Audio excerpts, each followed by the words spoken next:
Hello everybody, welcome back to another episode of Side Projects. This one is the 7 Wonders of the Medieval World. We made this one because the last video we made about the regular 7 Wonders did really well and I'm creatively bankrupt. Welcome to Side Projects.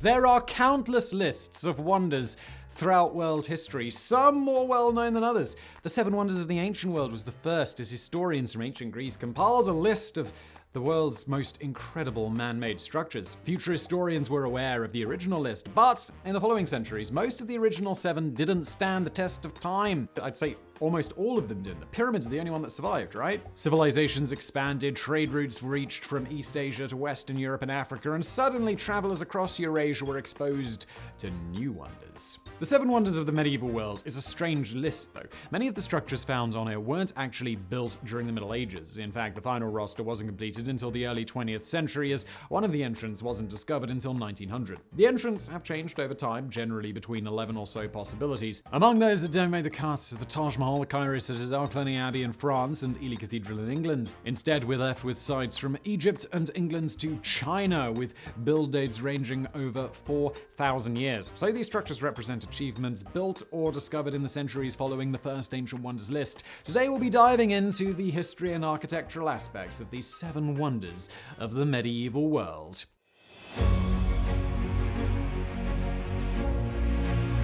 The Catacombs, or Catacombs, if you're American, I'm not, of Shoqafa were discovered in Alexandria, Egypt, and I have no idea if I'm saying the actual place right, because I looked it up and it's not in my pronunciation dictionary, so, well, here we are! In the year 1900, when a traveler's donkey fell through the earth and into the access shaft. The most controversial inclusion on this list because of its discovery date, archaeologists worked over the following decades to uncover the complex's various tunnels and passageways, revealing more and more aspects of the structure. It includes a series of tombs, statues, and architectural objects that reflect the Roman and Hellenistic influences of the pharaonic funeral cult of the 2nd century AD. It was used as a burial chamber for the next 200 years. Since its excavation, 3 sarcophagi have been found, along with other human and animal remains throughout the complex. Shoqafa means mound of shards, a name derived from the broken heaps of terracotta surrounding the land above the catacombs. This is because the site is far enough from Alexandria that visitors had to bring food and drink to sustain them for the trip. They would dine above the catacombs and smash their terracotta plates there rather than carry them back. Inside, they are separated into 3 distinct levels, the lowest of which is now completely underwater. Visitors access the different levels via the 6-pillared central shaft, which opens into the various rooms and chambers. The grandest of these chambers is the triclinium, a banquet hall where friends and family could dine after funerals or other important events. The other main room is the tomb chamber, which has a temple-like facade covered in traditional Egyptian motifs like the god Horus, with Greek and Roman mythology sprinkled in as well, because, well, why not? The 3 ornate sarcophagi lie within this chamber, where their inhabitants still rest to this day.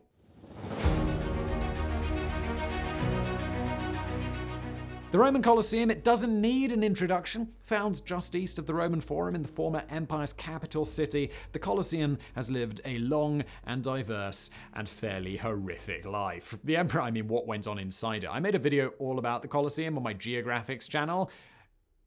It was wild. The Emperor Titus oversaw the building's completion in the year 80 AD, and the building has undergone countless renovations in the following centuries. The structure is built of limestone, volcanic rock, and Roman brick-faced concrete, a staple of their most extensive construction projects. At its height, the building could hold 50 to 80,000 spectators for all kinds of events, from gladiator fights and naval battles to executions and dramatic theater. By the early medieval period, the building was rarely used for entertainment, though instead it was repurposed for housing, workshops, as a fortress, and other similarly utilitarian means. Much of the structure has crumbled in earthquakes since its completion, but the Colosseum remains shockingly intact. Though only a small portion of the outer wall stands today, it reaches 48 meters, 157 feet tall, and would have had a perimeter of 545 meters when intact. With its elliptical shape, the building is 189 meters long and 156 meters wide. Aside from its magnificent appearance, the one key to the Colosseum's iconic state is its location location. Throughout much of the Roman Empire, amphitheaters were traditionally located in a city's outskirts. This would have been the case for the Colosseum if not for a large fire that had burned down buildings that once filled the densely populated neighborhood. The fire left a patch of flat, uninhabited land which was quickly seized by Emperor Nero,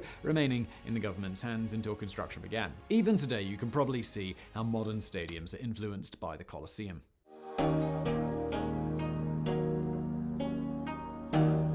The Great Wall of China has captured the imagination of explorers from across Eurasia since a time before outsiders even laid eyes on it. Travelers from the Middle East and Europe trekked thousands of kilometers to China, inspired by tales of the magnificent sight, only to return empty-handed without ever seeing it in person.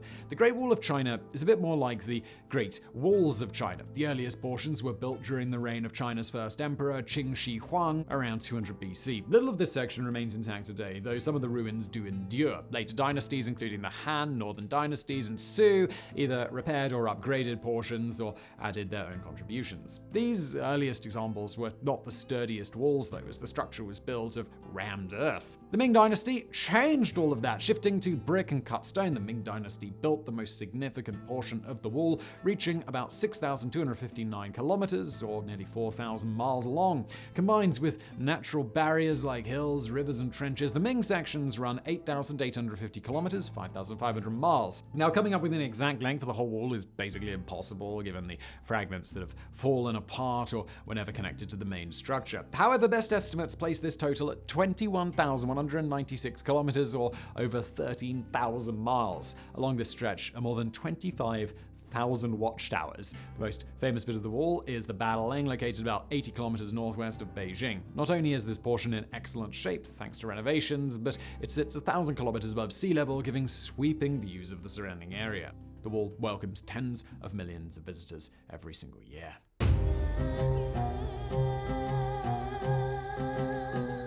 The only proper place of worship on this list, Hagia Sophia, stands in Istanbul near the banks of the Bosphorus. The Byzantine Emperor Justinian I had it built in the early 6th century, with its completion in 537 AD, when the city was still called Constantinople. It became the patriarchal cathedral of the Christian Church, mainly Eastern Orthodox, though also Roman Catholic for a brief period in the 13th century. Upon completion, Hagia Sophia was hailed for its pendentive dome, the first of its kind, which relies on sweeping curved supports extending from a square base to a round cupola.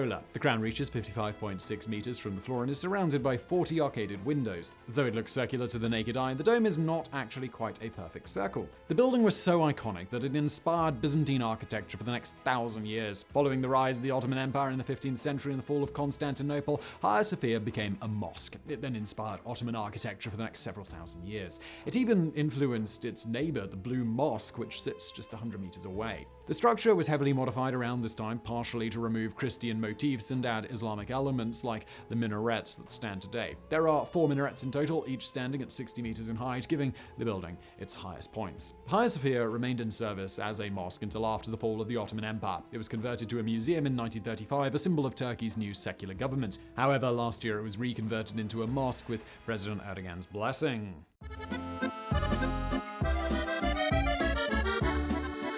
The Leaning Tower of Pisa is a freestanding bell tower for the nearby Pisa Cathedral. Standing 56.67 meters tall, the building is of course most famous for its dramatic 4-degree tilt that has threatened the tower since it was completed. It's unclear exactly who designed the heavy tower, which weighs in at 14,500 metric tons, perhaps because the architect was rather embarrassed by its obvious controversy. Altogether, the building took 199 years to complete. Also, the architect was long dead after this thing was finished. The tower's foundations were laid in 1173, and by 1178, with construction barely beginning on the second floor, the sinking began. This is primarily due to the weak soil in the area and the fact that the foundation is just 3 meters deep.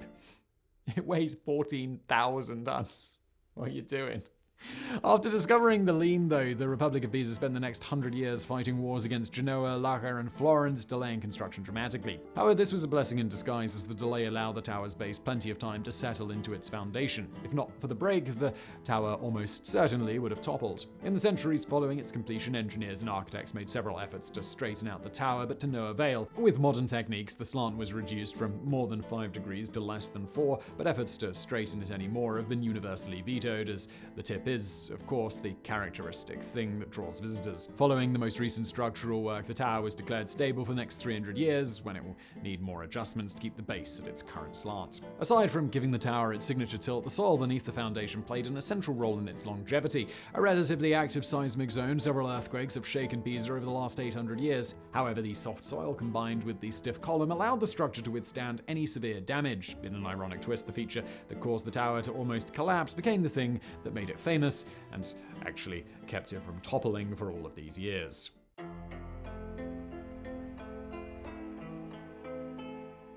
The Porcelain Tower of Nanjing was once part of the Great Baoan Temple along the banks of the Qinghai River in the historic city. It was built under the direction of the Yongle Emperor, who ruled in the early 15th century. Upon its completion, it was immediately hailed as one of the world's most wondrous structures, thanks in large part to the porcelain white brick that marked its exterior. The tower reflected sunlight during the daytime, and it was lit by 140 lamps at night in order to ensure that its glistening beauty always shone on the surrounding area.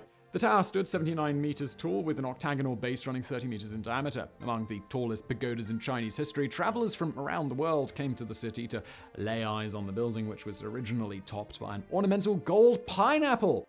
Because of course it was. However, the beauty wouldn't last as a series of tragedies fatally struck the tower. First, it was hit by lightning in 1801, which shook the building so dramatically that the top 4 levels actually collapsed. The building was restored in the following years, as records show that it was completed in the 1840s. However, civil war broke out in the 1950s as the Taiping Rebellion reached the surrounding area. Rebels destroyed all Buddhist images in the city, including the tower's internal staircase. The hollowed building remained for several years until it was demolished by insurgents in 1856.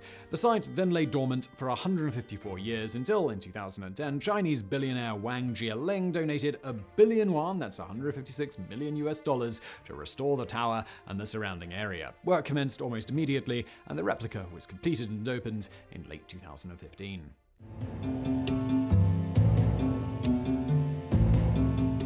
Stonehenge is the oldest entry on this list by far. Older even than most of the entries in the Seven Wonders of Antiquity list, the site was included on the medieval version because little was known about the British Isles when the Greek and early Roman historians compiled their own lists over 2 millennia ago. With construction beginning on the site more than 5,000 years ago, little is known about exactly how it was built. The structure consists of an outer ring of standing stones, each one 4 meters high, 2 meters wide, and weighing around 25 tons. Inside the circle is a ring of blue stones, then a series of trilithons made up of 2 vertical stones with a smaller horizontal lintel stone across the top. The monument is orientated towards the sunrise on the summer solstice, leading some people to believe that it was a site for religious ceremonies. However, just like how it was built, what it was used for remains a mystery. One of the most confounding puzzles surrounding its construction is that the massive blue stones must have come from a quarry in a Welsh town called Maen Clwchog.